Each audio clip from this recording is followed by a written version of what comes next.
Hello learners, I am Dr. Meenu from LBSM College, Karandi. In this video lecture, I will teach you about peridome.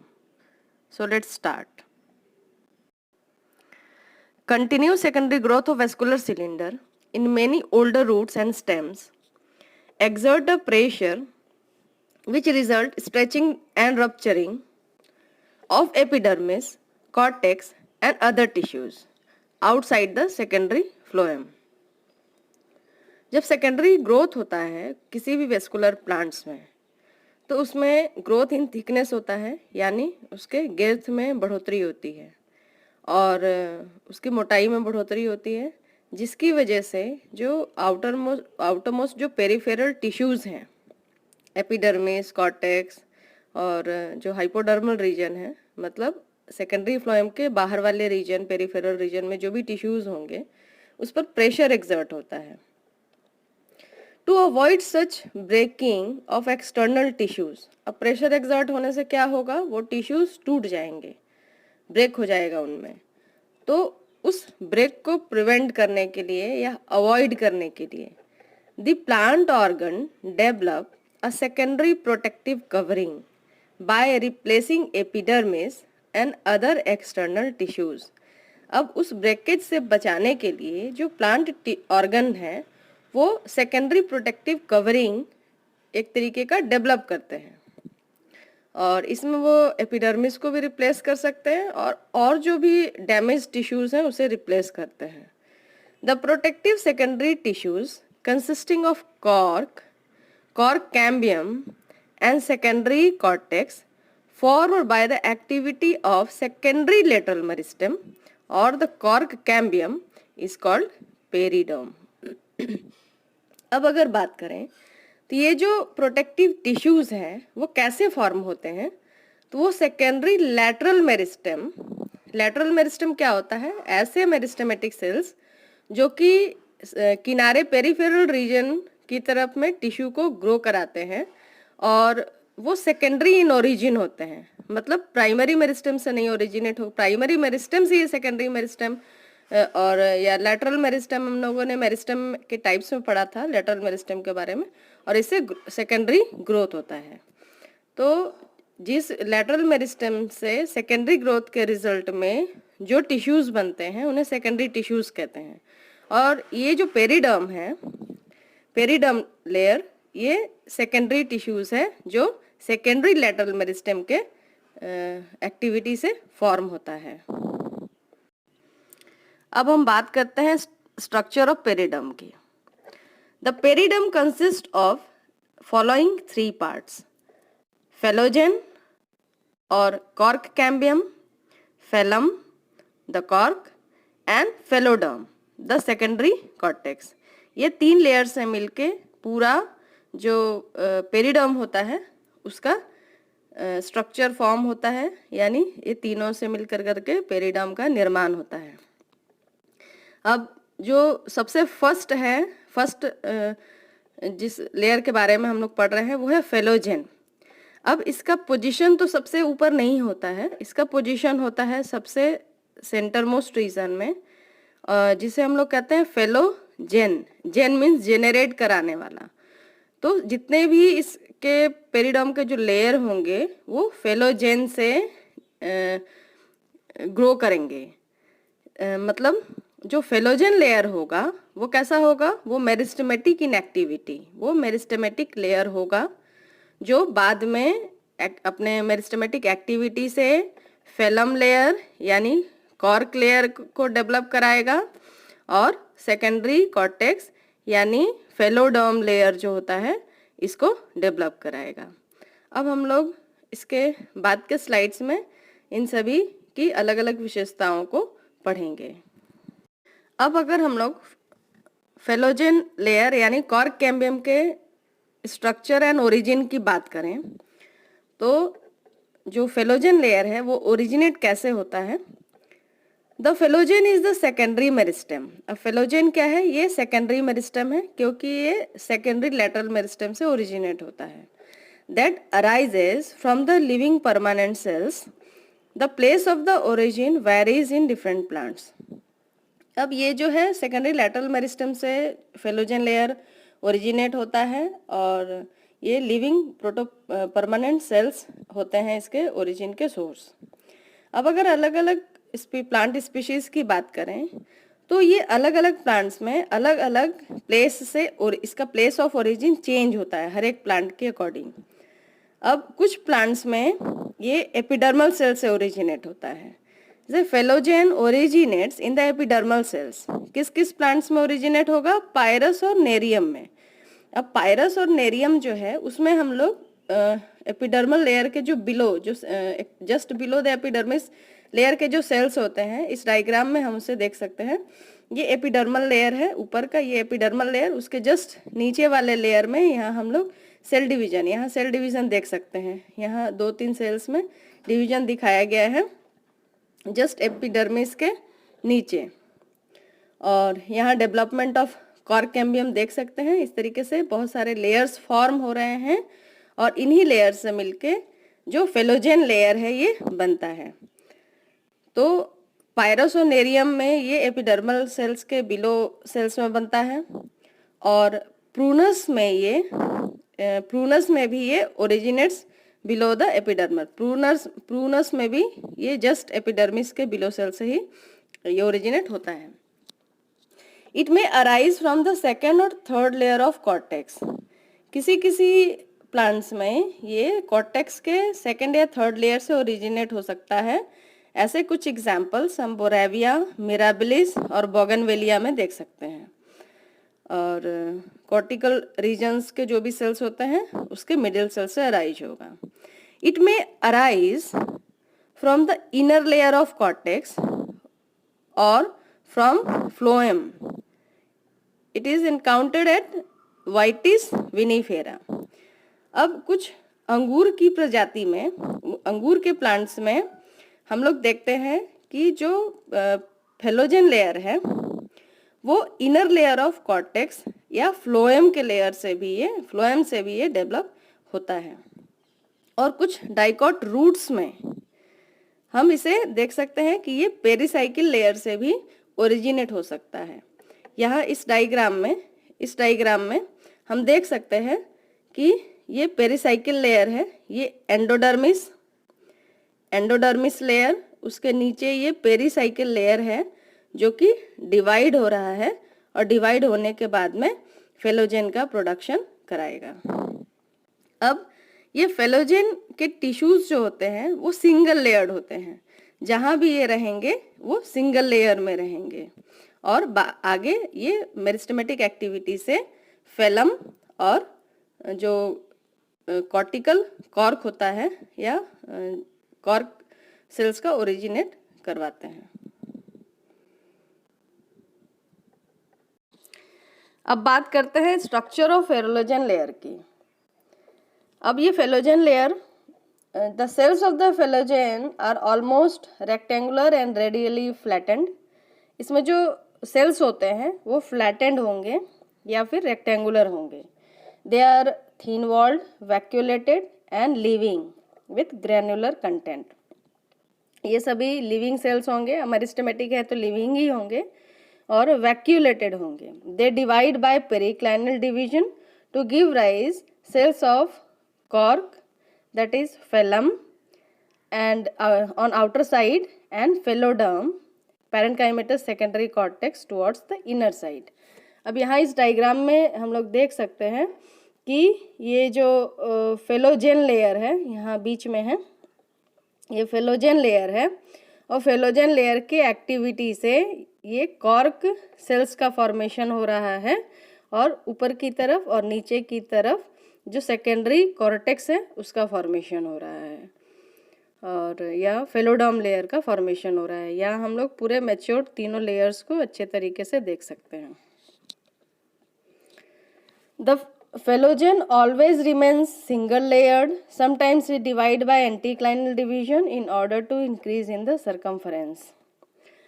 ये जो phellogen layer है ये हमेशा single layer में ही present होगा और कभी कभी जैसे जैसे गिर्थ बढ़ेगी प्लांट की सेकेंडरी ग्रोथ होने के बाद में ये अपने डायामीटर या अपने सेल्स को चौड़ाई में इंक्रीज करने के लिए ये पेरिक्लाइनल डिवीजन एंटीक्लाइनल डिवीजन्स भी करते हैं, ताकि वो अपनी संख्या को बढ़ा सकें और जो एक्स्ट्रा जो गिर्द बढ़ने की वजह से जो एक्स्ट्रा स्पेस हुआ है उससे वे फिल कर सकें। अब नेक्स्ट हम लोग बात करते हैं फेलम या कॉर्क लेयर की। The cells cut off toward outer sides towards phylogen may divide once or twice and then differentiate into phylum और cork। जो सेल्स हैं फेलोजेन लेयर के मेरिस्टेमेटिक एक्टिविटी से आउटर साइड पेरिफेरल रीजन में जो tissues produce होते हैं या सेल्स प्रोड्यूस होते हैं उन्हें फेलम या कॉर्क कहते हैं। As they mature, they elongate and develop secondary wall due to deposition of suberin over the primary wall of cellulose and become dead due to loss of living protoplasm। अब जैसे ही ये divide करते हैं उसके बाद जैसे मैच्योर होते हैं एट मैच्योरिटी वे सब सेल्स जो हैं इलोंगेट हो जाते हैं एंड सेकेंडरी वॉल का डेवलपमेंट कराते हैं। और उन सेकेंडरी वॉल का डेवलपमेंट कैसे होता है, वे प्राइमरी वॉल जो कि सेलुलोज से बना हुआ होता है उसमें सुबेरिन का डिपोजिशन करा देते हैं।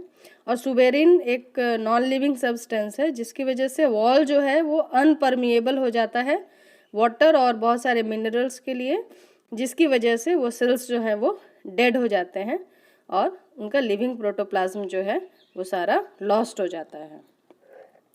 अब सुबेरिन क्या है? Suberin is a fatty substance. Suberin एक फैटी सब्सटेंस है which is deposited over the primary wall. जैसा कि हमने देखा कि वो प्राइमरी वॉल के ऊपर डिपॉजिट हो जाता है एक लैमेला के रूप में, एक अलग लेयर के रूप में, and becomes impermeable to water, therefore it protects the loss of water.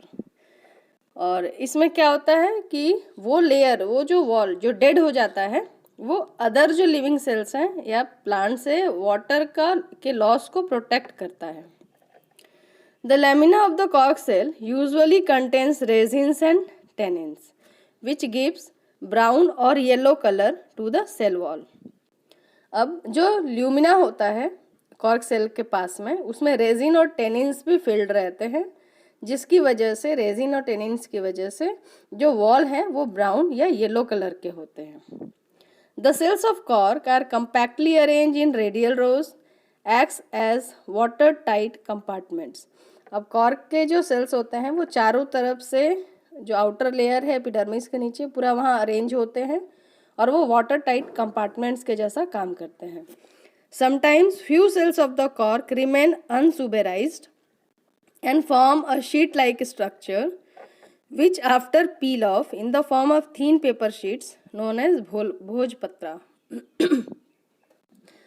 कभी कभी क्या होता है कि कुछ जो सेल्स होते हैं कॉर्क के उनमें सुबेरिन का डिपोजिशन नहीं होता है। अब सुबेरिन की डिपोजिशन की वजह से नहीं होने की वजह से उनमें सेकेंडरी वॉल का फॉर्मेशन नहीं होगा, या होगा भी तो बहुत ही थीन वॉल्ड होगा और थीन शीट लाइक स्ट्रक्चर जो कि प्लांट के ऊपर बार्क रीजन में हम लोग देख सकते हैं, किसी किसी प्लांट्स का ये कैरेक्टर होता है। और उस शीट लाइक स्ट्रक्चर्स को अगर पील ऑफ किया जाए तो वो थीन पेपर शीट्स के जैसा वो पील ऑफ होता है। इन्हीं थीन पेपर शीट्स को यानी नेचुरल जो पेपर शीट्स होते हैं उसे भोजपत्र कहते हैं। प्राचीन काल में जब एंशियंट फेजेस में हिंदू माइथोलॉजी में बहुत सारे जो वेदास थे और या बुक्स थी वो इन भोजपत्रों पर ही लिखी गई हैं। अब हम बात करेंगे फेलोडर्म या सेकेंडरी कॉर्टेक्स लेयर की। The cells cut off towards the inner side from the phellogen may also divide once or twice again and finally differentiate into phelloderm और सेकेंडरी कॉर्टेक्स। इसमें क्या होता है कि जो फेलोजेन लेयर है वो लोअर साइड में वो डिवाइड होता है, 1 2 3 इस तरीके से बार बार डिवाइड होता है और एक लेयर ऑफ सेल्स का फॉर्मेशन करता है, बहुत सारे लेयर्स ऑफ सेल्स लेयर्स बनाता है सेल्स का, जिसे हम लोग सेकेंडरी कॉर्टेक्स कहते हैं या फेलोडर्म कहते हैं। The cells of Phyloderm are thin-walled, containing living protoplasm and resemble the parenchymatous cells of the primary cortex. और ये स्ट्रक्चर में एकदम प्राइमरी सेल के जैसा होता है और जो प्राइमरी कॉर्टेक्स के जैसा होता है, और जो सेल्स होते हैं इस सेकेंडरी जो फेलोडर्म लेयर में, सेकेंडरी कॉर्टेक्स में, ये जस्ट प्राइमरी कॉर्टेक्स के जैसे ही पैरेन्काइमेटस होते हैं. These cells are loosely arranged with distinct intercellular spaces. और इनमें बहुत सारे इंटरसेलुलर स्पेसेस होते हैं, मतलब दो सेल्स के बीच में स्पेस होता है. In some plant the cells develop chloroplast and perform the photosynthesis. और कभी कभी किसी किसी प्लांट्स में ऐसा देखा गया है कि ये जो लेयर है, यानी फेलोडर्म के जो सेल्स हैं, पैरेन्काइमेटस सेल्स हैं, वो क्लोरोप्लास्ट भी रखते हैं पास में, और जिसकी वजह से वो ग्रीन होते हैं और वो परफॉर्म करते हैं फोटोसिंथेसिस को. इस तरह हमने यहाँ तक पेरिडर्म के तीनों लेयर, उनके स्ट्रक्चर, ओरिजिन और फंक्शन को समझा. अब नेक्स्ट कुछ स्लाइड में हम कुछ स्पेशल टाइप के पेरिडर्म्स के बारे में डिस्कस करेंगे. Wound periderm. When a plant parts get wounded due to some injury, the injured cells die and invite the invasion of pathogens. In such places, a new phylogen layer originates in living cells below the injured cells. अब कुछ plants में क्या होता है कि tissues में जब injury हो जाती है, अब इंजरी का रीजन कुछ भी हो सकता है, चाहे उसे किसी मैकेनिकल फोर्स यानी उसे चोट लगा हो, उसकी वजह से उसके सेल्स इंजर्ड हो गए हों, या तो किसी कीड़े, कुछ कीट जो होते हैं वो उस पर फीड करते हैं, इंसेक्ट्स फीडिंग की वजह से हो गया हो, या कुछ और माइक्रो ऑर्गेनिजम्स की वजह से इंजरी हुई हो. किसी भी केस में वो इंजर्ड लेयर के नीचे, इंजर्ड सेल्स जो डेड हो जाते हैं, मर जाते हैं, उसके नीचे कुछ फेलोजन लेयर्स जो है ओरिजिनेट होते हैं, और वो बाद में फिर फेलोडर्म का फॉर्मेशन कराते हैं और फेलम का फॉर्मेशन कराते हैं, और इस तरीके से पूरे पेरिडर्म का ओरिजिनेशन होता है. और इस तरीके के जो पेरिडर्म ओरिजिनेट होते हैं, they are called wound periderm. अब इस प्रोसेस को समझते हैं. The phellogen layer produces phellem and phelloderm.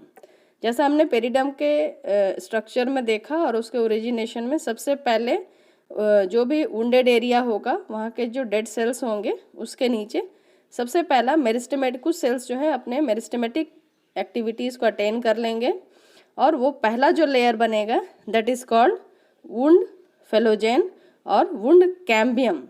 क्योंकि जब तक कैम्बियम रीजन नहीं होगा तब तक उस कैम्बियम रीजन से दूसरे सेल्स के लेयर्स प्रोड्यूस नहीं हो सकते.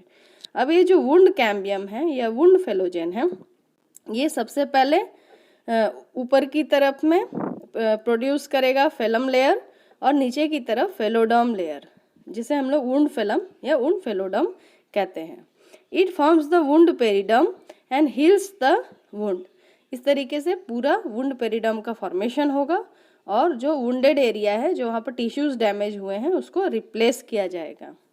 Gradually the dead tissue is sloughed off and new periderm is exposed. इस तरीके से धीरे धीरे जो डेड टिश्यूज़ हैं वो बह जाएंगे या हट जाएंगे, और न्यू पेरिडर्म, जो नया पेरिडर्म बना है, वो आउटर लेयर पे एक्सपोज्ड हो जाएगा. This layer provide protection to the underlying tissues from harmful environment and invading insects and pathogen.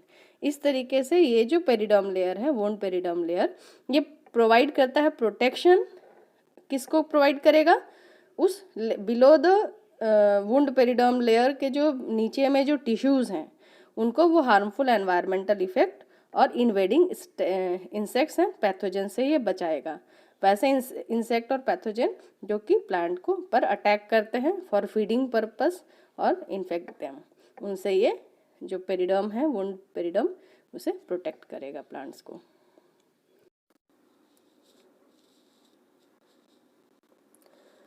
Commercial cork is obtained from the bark of trees, particularly from the cork oak or Quercus subere, which is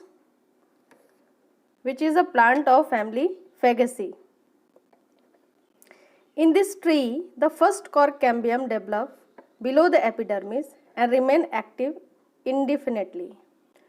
अब जो cork है, commercial cork, जिसे हम लोग bottle के ढक्कन के रूप में यूज़ करते हैं या बहुत सारे फर्नीचर के फ्लोरिंग और ये बनाने में भी यूज़ करते हैं, और वो जो कॉर्क है वो हमें मिलता है कॉर्कस सुबेर नाम के एक ट्री के बार्क से, जिसे जो कि फैमिली फेगेसी का मेंबर है। इन दिस ट्री, इस ट्री में जो फर्स्ट कॉर्क कैम्बियम डेवलप होता है, मतलब वो पहला मेरिस्टेमेटिक कॉर्क फॉर्मिंग कैम्बियल जो लेयर होता है जो कि बाद में कॉर्क को प्रोड्यूस करता है, वो पूरा लाइफ लॉन्ग एक्टिव रहता है। It develop a thick suberized cork which is removed when the tree becomes 20 years old. The cork which is removed for the first time is known as virgin cork. अब इस tree में क्या होता है कि पहला कॉर्क तो as bark से रिमूव किया जाता है ट्री के, तो जो पहला कॉर्क होता है वो जब ट्री 20 ईयर्स का हो जाता है तब फर्स्ट टाइम उसमें से कॉर्क के लेयर को रिमूव किया जाता है, जिसे उस कॉर्क को वर्जिन कॉर्क कहा जाता है। After removal of virgin cork, the next cork develop in the middle of the cortex. अब एक बार जब वर्जिन कॉर्क को रिमूव कर लिया जाता है तो जो कॉर्क कैम्बियम की एक्टिविटी है, मतलब वो जो टिश्यूज़ नेक्स्ट लेयर के टिश्यूज़ को प्रोड्यूस करेगा, वो कॉर्टेक्स लेयर में करने लग जाता है। उसके बाद जो सेकेंड स्ट्रिपिंग होती है कॉर्क की, उसे किया जाता है आफ्टर 10 ईयर्स। हर एक 10 साल के बाद बार बार कॉर्क जो है वो रिमूव किया जाता है उस ट्री से, और प्रत्येक 10 साल के बाद इसमें से कॉर्क को ट्री के बार्क से रिमूव किया जा सकता है, और इसमें इनर वुडी पोर्शन में भी जो कॉर्क जो लेयर है उसका फॉर्मेशन होता है, और हर 10 साल पर उसे रिमूव किया जाता है।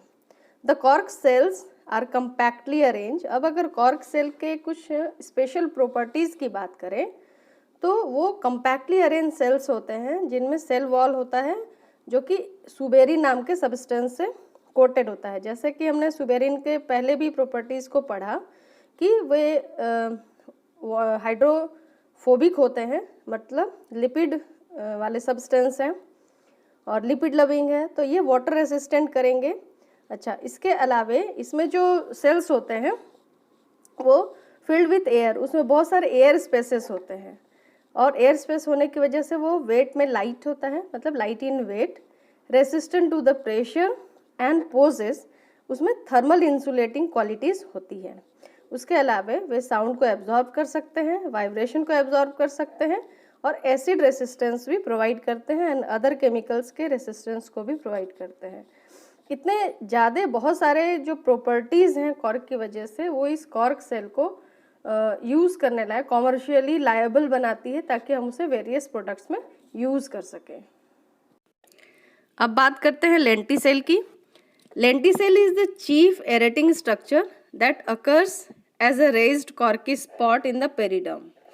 अब लेंटिसेल क्या होता है, पेरिडर्म के ऊपर आउटर मोस्ट लेयर में जहाँ पर भी एपिडर्मिस रप्चर हुआ है उस जगह पर कुछ एरेटिंग स्ट्रक्चर यानी कुछ पोरस या लूजली अरेंज सेल्स के स्ट्रक्चर को हम लोग देख सकते हैं, जिसे हम लेंटिसेल्स कहते हैं। In stem it is usually formed below the old stoma where the cork cambium is more active and cuts a mass of loosely arrange cells called complementary or filling cells towards the outer side. It cuts usual secondary cortex towards inner side. अब ये कैसे होते हैं, अगर stem में बात करें तो इनका ओरिजिनेशन या प्रोडक्शन स्पॉट कहाँ है या प्लेस ऑफ ओरिजिन कहाँ होता है। जहाँ पर भी ओल्ड स्टेम में जहाँ स्टोमेटा होते हैं, स्टोमेटा वाला एरिया जो है वो पोरस होगा और वहाँ पर बहुत सारे इंटरसेलुलर वो इंटरस्टोमेटल स्पेस होता है। तो उस स्पेस में नए उसके जस्ट बिलो लेयर से नए नए जो सेल्स हैं लेंटिसेल्स का फॉर्मेशन होगा, और वो कैसे होंगे, वो लूजली अरेंज सेल्स होंगे, और उन्हें हम लोग कम्प्लीमेंट्री या फिलिंग सेल्स भी कहते हैं, क्योंकि वो स्टोमेटा वाला जो रीजन होता है वहाँ पर जो थोड़ा सा स्पेस होता है इंटर स्टोमेटल या स्टोमेटल जो कैविटी होती है उसे वे फिल करते हैं। और टुवर्ड्स आउटर साइड कट्स, इनका जो डिवीजन होता है वो इनर सेल से होता है और वो ग्रोथ करते हैं टुवर्ड्स आउटर साइड। इस तरीके से वहाँ लेंटिसेल्स का फॉर्मेशन होगा। The complementary cells possess numerous intercellular spaces, चूँकि वे लूजली अरेंज हैं तो श्योर सी बात है उनके पास में बहुत सारे इंटरसेलुलर स्पेसेस होंगे। दीज सेल्स आर लार्ज, अब सेल्स कैसे हैं, लार्ज हैं, कलरलेस हैं, लैक सेलुलर कंटेंट्स, और उनके पास में सेलुलर कंटेंट्स बहुत ही कम है क्योंकि वो कंटिन्यूस डिवाइड करेंगे और जो भी डिवाइडिंग सेल्स होते हैं उनके पास में सेलुलर कंटेंट कम होता है। The phellogen is the region of lenticel, it also has intercellular spaces. अब जो फेलोजेन लेयर जो कि लेंटिसेल्स को प्रोड्यूस करेगा उनके पास में भी इंटरसेलुलर स्पेसेस होते हैं। Lenticels are formed in the periderm of the both stem and roots. अब लेंटिसेल्स का फॉर्मेशन हम लोग स्टेम और रूट दोनों में ही देख सकते हैं। They are formed in the breeding roots and some fruits like apple, plums et cetera. अब ये लेंटिसेल्स को हम लोग कुछ रूट्स में भी देख सकते हैं, स्टेम, इवन फ्रूट्स में भी हम इसे ऑब्जर्व कर सकते हैं। It also been observed that lenticel develop in the adventitious root of many woody trees. अब बहुत सारे ऐसे वुडी ट्रीज हैं जिनके एडवेंटिशियस रूट में भी इन लेंटिसेल्स के प्रोडक्शंस को देखा गया है। यहाँ हम इस डायग्राम में लेंटिसेल्स के स्टेम के ऊपर में किस तरीके से ये प्लेस्ड होता है यहाँ हम देख सकते हैं। यहाँ जो आई शेप टाइप जो स्ट्रक्चर्स हैं दे आर लेंटिसेल्स, जो कि हमें ग्रीन प्लांट्स के ऊपर में एक ग्रीनिश वाइट धब्बे के रूप में, छोटे छोटे स्पॉट्स के रूप में दिखाई देता है। अब अगर स्टेम की बात करें तो ये सब जो स्टोमेटल रीजन है इस एरिया में यहाँ पर हम लोग देख सकते हैं लेंटिसेल्स का फॉर्मेशन हो गया है। अब ये लेंटिसेल्स का फॉर्मेशन कैसे होगा, ये जो एपिडर्मिस लेयर है यहाँ हम लोग देख सकते हैं, ये एपिडर्मल लेयर है। उसके नीचे ये सारे जो पेरिडर्म के लेयर हैं, कॉर्क फेलम है, इसके नीचे ये फेलोजेन लेयर है जो मेरिस्टेमेटिक लेयर होता है, उसके नीचे ये सेकेंडरी कॉर्टेक्स और फेलोडर्म है। अब यहाँ देख सकते हैं कि लेंटिसेल्स का फॉर्मेशन भी इस फेलोजेन लेयर से ही होता है क्योंकि इसी के पास मेरिस्टेमेटिक एक्टिविटी होती है। इसके ऊपर में ये क्या करता है कि फेलोजेन एक लेयर ऊपर टिश्यूज़ का फॉर्मेशन कराता है जिसे हम लोग लेंटिसेल्स मेरिस्टेमेटिक, और इसी से loosely arranged parenchymatous sales produce होते हैं जो ओवल इन शेप होते हैं और उनके बीच में इंटरसेलुलर स्पेसेस बहुत ज़्यादा होते हैं और उन्हें कहते हैं कम्प्लीमेंट्री सेल्स। और ये पूरा जो स्ट्रक्चर है दैट इज़ कॉल्ड लेंटिसेल्स, जिसे हम स्टेम के ऊपर जहाँ भी वुंडेड एरिया होता है या फिर जो रप्चर्ड एपिडर्मल वाला एरिया होता है वहाँ पर उसके अंदर में हम लोग इस तरीके से टिश्यूज़ को देख सकते हैं।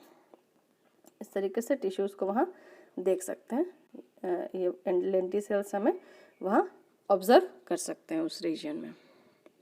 यहाँ देखिए, यहाँ बीच में जो स्पॉट है उस वहाँ पर लेंटिसेल्स का ओरिजिनेशन दिखाया गया है। इस तरीके से ये जो पेरिडर्म चैप्टर है टॉपिक है ये हमारा ख़त्म होता है। इसके बाद हम लोग इकोलॉजिकल एनाटॉमी को डील करेंगे इसके बाद के वीडियोस में।